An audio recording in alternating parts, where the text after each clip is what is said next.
네, 오늘은 우리 건강에 폐를 끼치는 질병이죠. 폐질환에 대해서 자세히 알아봅니다. 호흡기 알레르기 내과 김향기 선생님 모셨습니다. 안녕하세요. 안녕하세요.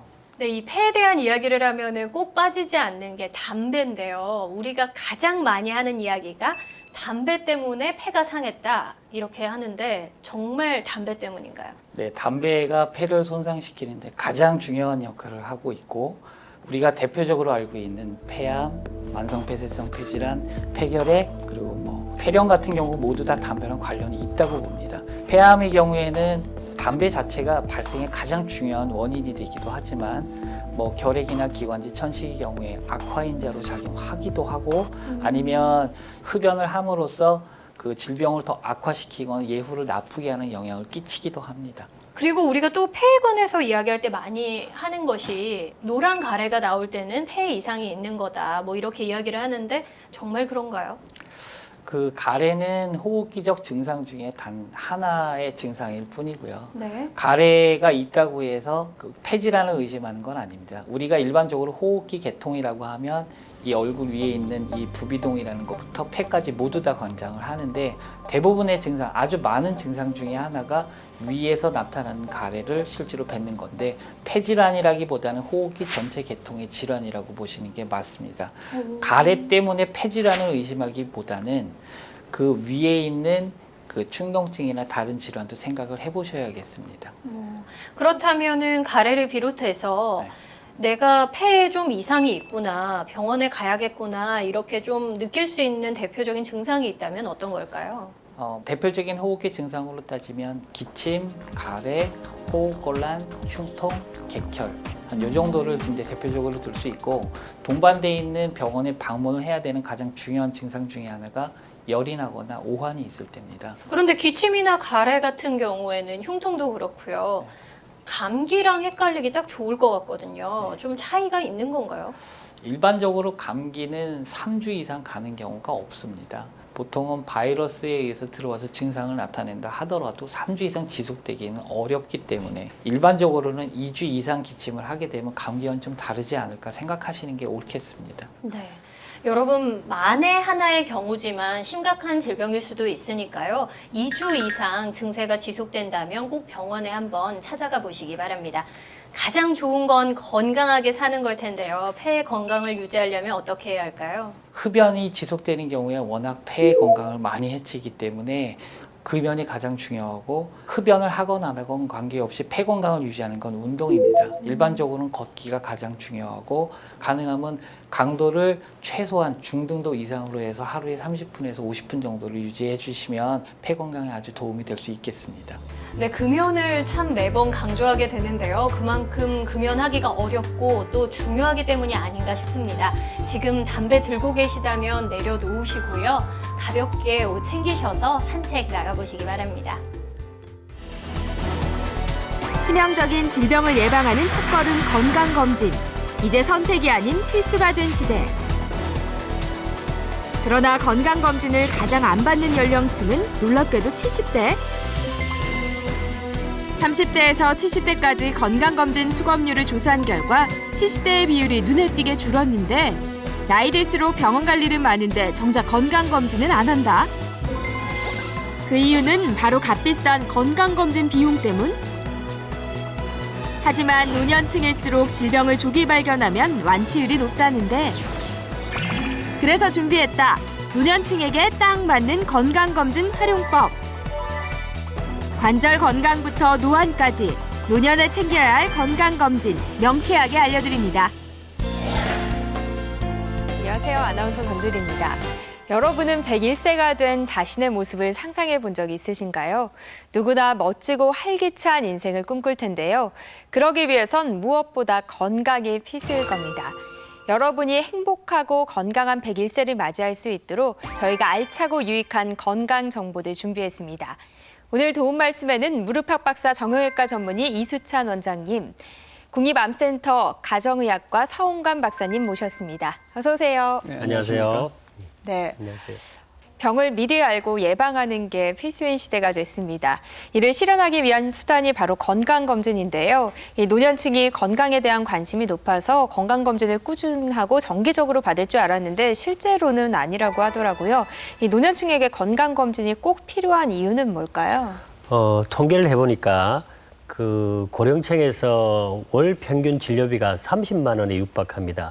이게 평균 인구의 한 3배 정도 되는데 이게 조기에 진단하고 치료하면 이게 결국 비용을 아끼는 재테크 수단이 되는데 검진을 잘 안 하시는 걸 보고 매우 안타깝게 생각이 되네요.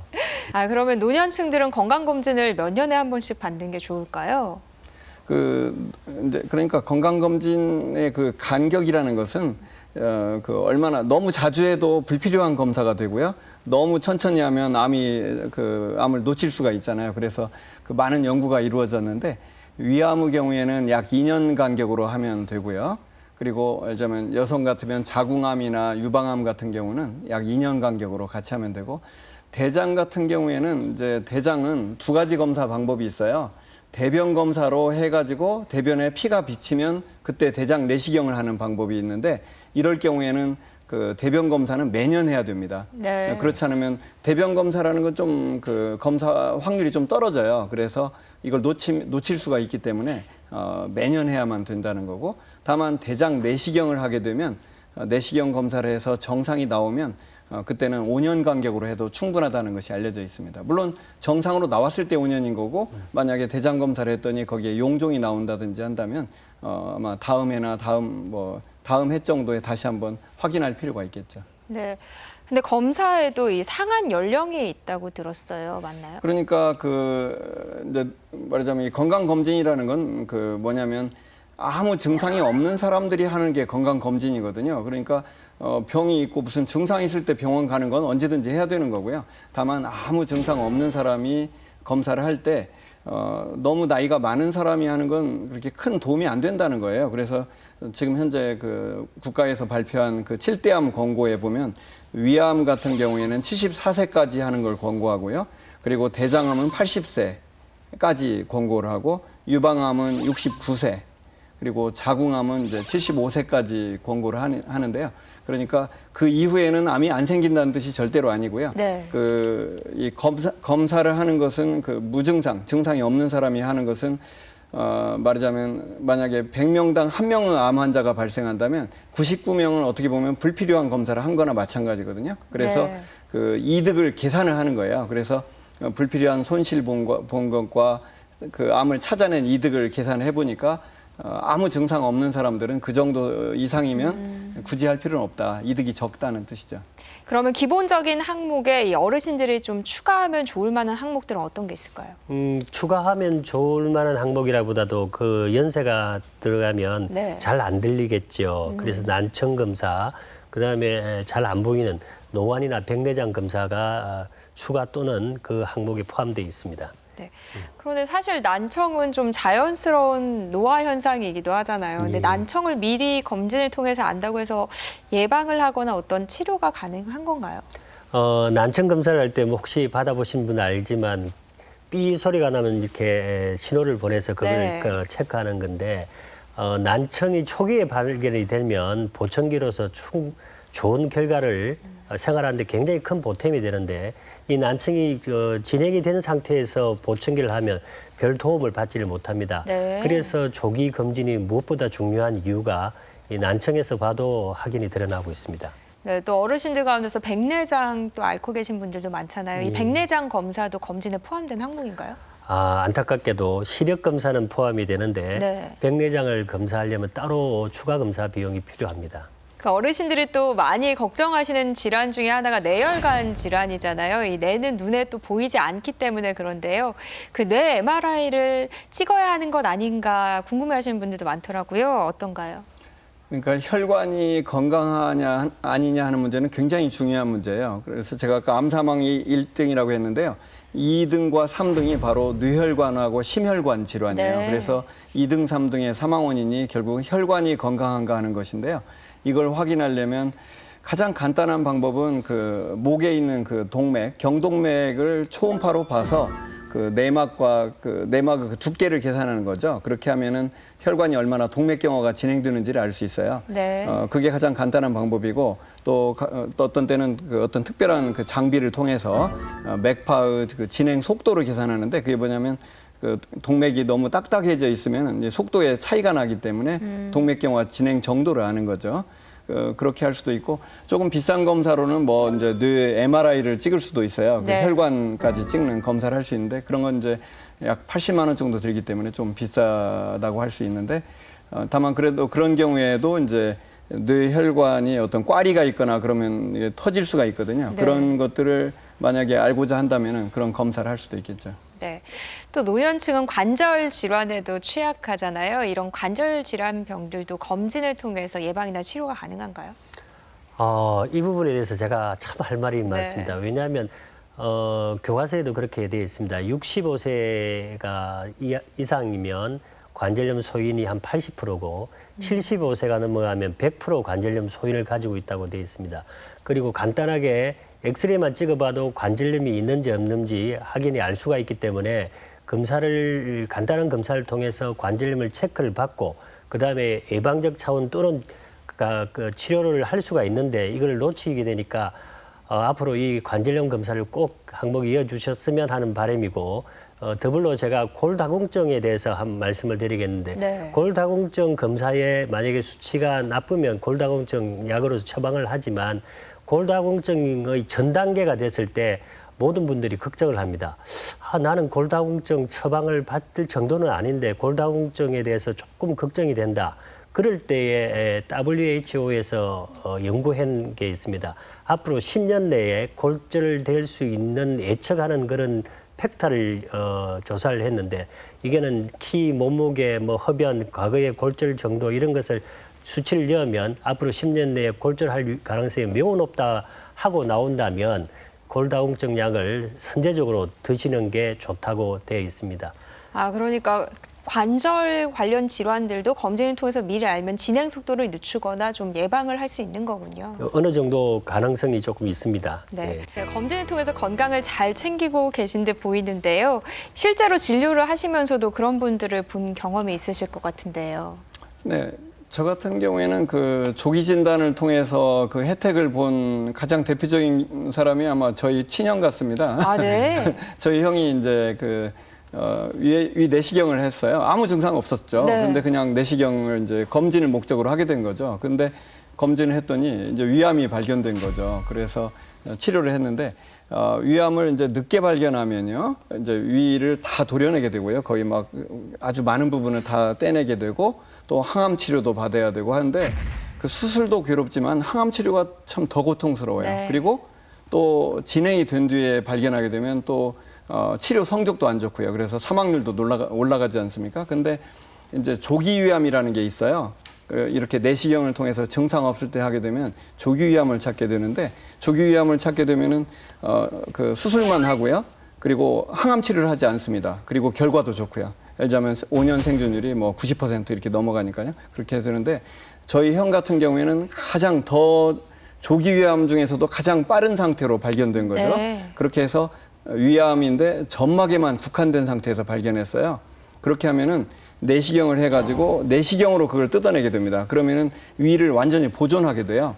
그러면은 그리고 항암 치료도 안 하고요. 그러니까 어떻게 보면 형은 그냥 그 위 점막 치료, 그러니까 내시경만 한번 받은 걸로 치료가 끝난 거죠. 그래서 식사 양도 줄일 필요가 없고요. 네. 그래서 거의 정상처럼 된 거죠.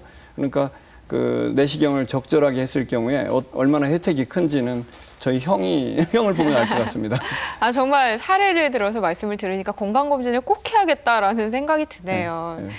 네, 진료실에 들어가면 이것도 물어봐야지 저것도 물어봐야지 했다가도 긴장되고 차마 묻지 못했던 질문들 많으실 텐데요. 그래서 준비했습니다. 친절한 진료실, 여러분들의 질문 모아봤습니다. 함께 보시죠.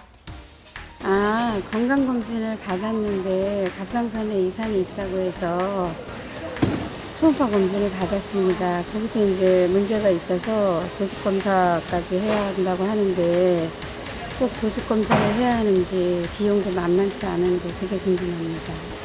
이렇게 방사선 CT 촬영을 하면은 오히려 암에 걸릴 수 있다는데 정말인지 궁금합니다. 건강검진을 하는데 이제 병원에서는 다 그러잖아요. 물도 먹지 말아라. 될 수 있으면 금식하고 아침에 공복에 와서 해라 하는데 모르고 우유를 만약 마셨다 하면은 건강검진을 미뤄야 하는지. 네, 참 흥미로운 질문들이 많은데요. 먼저 첫 번째 질문부터 살펴볼까요? 이 건강검진을 했는데 이 갑상선에 문제가 있다고 조직검사를 추가로 하라고 합니다. 비용 때문에 좀 망설여지는데요. 꼭 해야 할까요? 라고 물어보셨어요. 갑상선 검진은 사실 저희들에게 그 의사들에게 아주 참 곤혹스러운 문제가 네. 됐어요. 왜냐하면은 대한민국이 전 세계에서 갑상선암 환자가 가장 많이 발생하는 국가인데 그게 알고 보니까 불필요한 검사를 너무 많이 해서 이렇게 된 네. 거라는 것이 알려져 있고 세계보건기구에서도 이미 보고서가 나올 정도예요. 그래서 우리나라도 그 7대암 권고안이라는 게 나왔는데 거기에 갑상선암은 그 권고할 근거가 없기 때문에 권고하지 않는다라고 돼 있어요. 그러니까 네. 권고하지 않는데 문제는 그냥 알아서들 그 민간에서 그냥 검사를 하고 있다 보니까 결절들을 찾게 되는 건데요. 네. 그 결절 중에 많은 부분이 굳이 할 필요 없는 걸 찾아냈다는 것이죠. 그래서 제가 사실 그 한 명 한 명의 사례를 가지고 뭐 이 사람은 필요하다 아니다라고 말할 수는 없지만 전체적으로 본다면 우리가 지금 불필요한 검사를 너무 많이 하고 있다.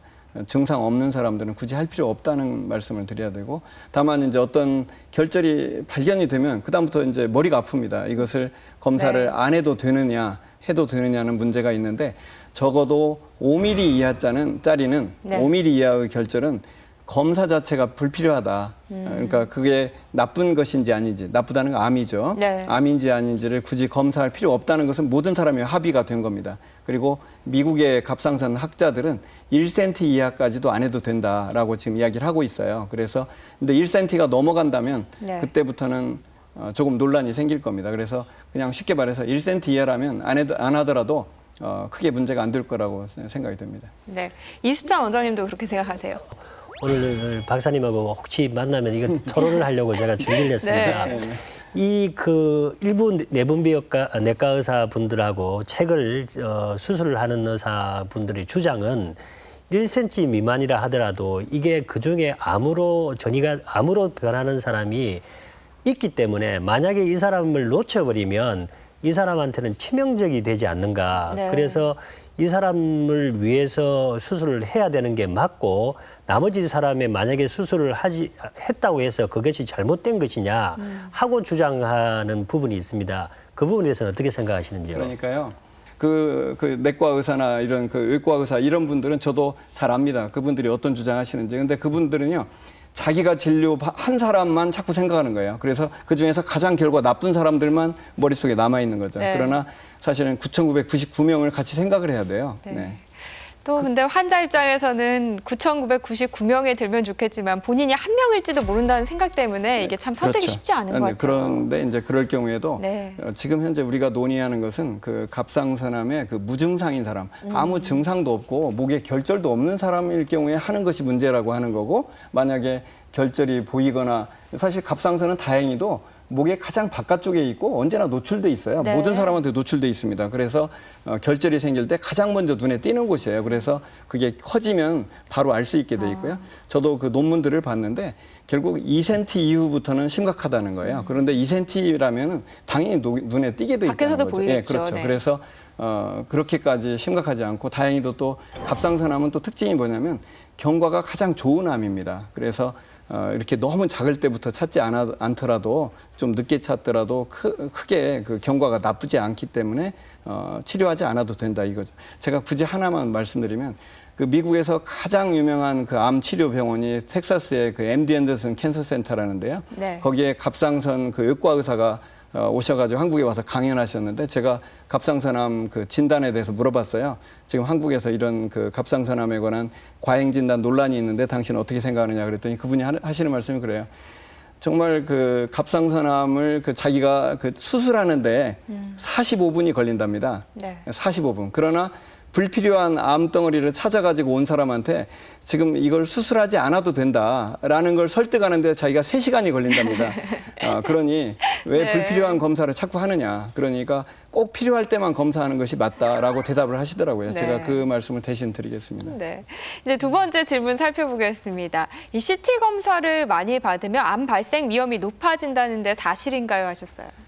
그러니까 그 암 발생의 그 대표적인 원인 중에 하나가 방사선입니다. 그래서 네. 그 우리가 하고 있는 그 엑스레이 사진이라든지 또는 특히 CT 사진 같은 것은 그 방사선 노출이 많아요. 네. 그래서 그런 경우에 당연히 그 암의 발생을 높이고요. 심지어는 그 유방 그 검사도 그게 방사선 검사이기 때문에 너무 많은 노출은 당연히 위험하죠. 그래서 우리가 그 낱낱이 그걸 다 계산할 수도 있지만은 중요한 것은 외국에서는 그 방사능 노출을 그 줄이기 위해서 그 각 사람마다 그 계산을 해요. 그래서 이분은 방사선 노출이 얼마였다. 예를 들면 네. 흉부 엑스레이를 찍으면 얼마 그 기록을 합니다. 그래서 그 노출량을 계산하면서 위험을 모니터링을 하는데 네. 우리나라는 그런 제도가 없어요. 그래서 각자 자기가 조심해야 돼요. 네. 근데 결국은 불필요한 방사선 노출을 하지 않는 방향이 이제 옳은 방향이 되겠죠.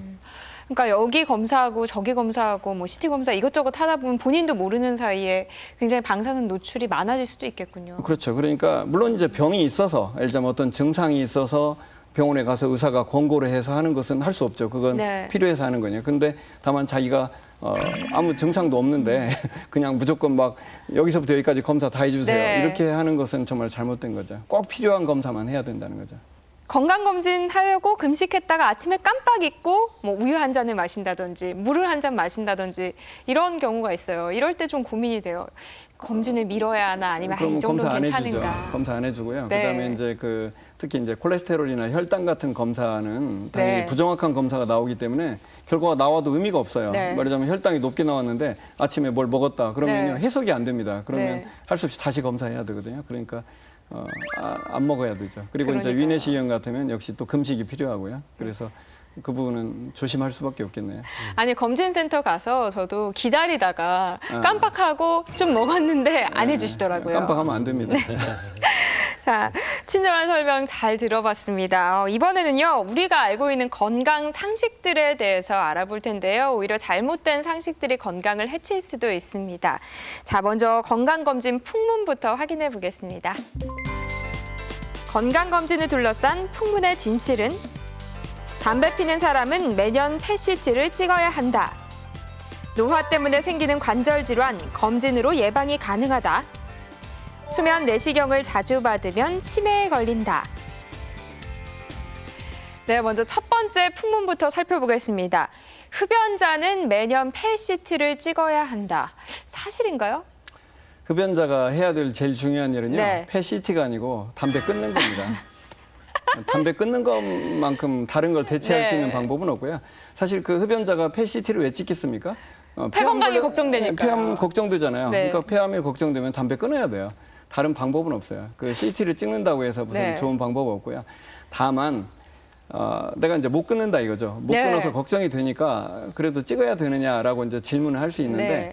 사실은 그 미국에서도 그 폐암 사망률이 암 사망에서 1등이었어요. 수십 년간. 그래서 사실 그 폐암의 조기 검진은 미국에서 의학계에서 아주 중요한 화제였습니다. 네. 그래서 엄청난 돈을 들여서 연구를 많이 했어요.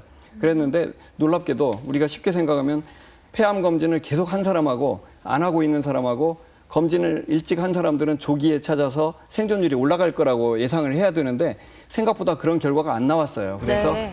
권고를 아무도 한 적이 없습니다. 지금까지. 그러다가 딱 한 편의 논문이 나왔는데 그게 약간 도움이 된다는 논문이 나왔는데 그게 뭐냐면 그 흡연력이 30년 이상이 된 사람들. 그러니까 하루에 한 갑씩 30년 핀 사람. 네. 그러니까 굉장히 많은 흡연력이 있는 사람이죠. 그렇네요. 그런 사람들, 많이 피운 사람들이 혹시 나이가 55세에서 74세 사이에 있는 경우에는 약간은 도움이 된다. 이렇게 나온 거예요. 그래서 우리나라에서도 이런 사람들 대상으로 도움이 되는지를 그 시범 사업을 먼저 하겠다 이렇게 된 거예요. 솔직히 국가에서 그 국민의 세금을 가지고 어떤 사업을 할 때는 논문 한 편 나왔다고 해서 정책을 다 바꾸면 안 됩니다. 네. 그건 한 편 가지고 해서는 안 되거든요. 그리고 노화 때문에 생기는 관절 질환도 이 검진으로 예방이 가능하다. 이 관절에 염증이 생기는 것도 이 예방이 가능한가요? 피 검사를 통해서 적혈구 침전 반응 검사, 그다음에 류마티스 인자 검사를 하게 됩니다. 그러면 이게 염증이 있는지 없는지 여부를 조금은 알 수가 있는 거고, 물론 그 피 검사만 가지고 모든 걸 판단할 수는 없고, 류마티스 관절염의 어떤 힌트를 얻을 수 있는 거고요. 그다음에 퇴행성 관절염은 피 검사보다는 엑스레이를 통해서 알 수가 있고, 그 염증 반응을 알게 되면 약간의 예방, 약간의 치료 방법이 결정이 됩니다. 이거를 통해서 모든 치료가 다 완성이 될 수는 없지요. 네. 이거는 아니겠죠. 이 수면 내시경을 많이 하면 치매에 걸린다. 아, 예. 수면 내시경이라는 게 사실 그게 수면이라는 게 결국은 그 어떻게 보면 그 고통스러운 기억을 잊어버리게 하는 그런 검사예요. 그런 네. 방법이에요. 네. 그래서 그냥 약간 그 기억을 잠깐 상실하게 하는 것이지 그게 완전 마취도 아닌 거고요. 그래서 전혀 없습니다. 저 같으면 그 해마다는 아니지만은 계속 그 위내시경이나 대장내시경 할 때 계속 수면으로 받고 있어요. 왜냐하면 너무 괴롭잖아요. 네. 네, 저도 그렇습니다. 네, 그리고 아직 치매는 안 왔고요. 건강의 시작은 병을 아는 것이다라는 말이 있습니다. 건강검진은 병을 미리 알고 예방할 수 있는 최선책인데요. 행복하고 건강한 101세를 맞이하기 위해서 그 열쇠인 건강검진 꼭 챙기시기 바랍니다. 오늘 도움 말씀에는 무릎학 박사, 정형외과 전문의 이수찬 원장님, 국립암센터 가정의학과 서홍관 박사님 함께해 주셨습니다. 감사합니다. 감사합니다. 네, 오늘 저희가 준비한 소식은 여기까지입니다. 다음 주에도 건강하게 뵙겠습니다. 감사합니다.